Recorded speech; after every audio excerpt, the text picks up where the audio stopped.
আজকে সকাল 7টার সময় উঠেই 7 সকালে যেতে হয়েছিল আমাকে কেক ডেলিভারি করতে। আগের দিনকে তো পাওয়ার অফ করে এমন হলো যে কাজ করতে এত রাত হয়ে গিয়েছিল, সেদিন তো আর পসিবল হলো না, তাই 7 সকালে উঠেই আমাকে যেতে হয়েছিল। নমস্কার, আমি পায়েল।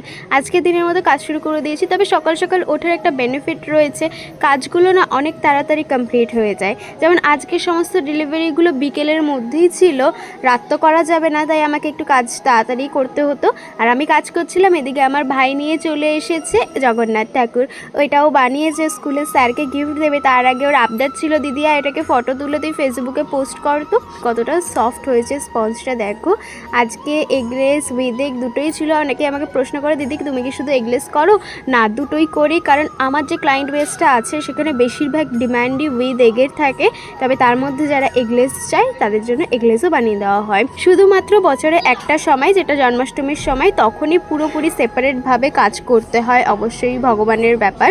তো এখন যে কেকটা বানাচ্ছি সেটা তো ভীষণ ফেমাস একজন আর্টিস্টের কাজ, এটা টিউটোরিয়াল অলসো আমি শেয়ার করে দিয়েছি।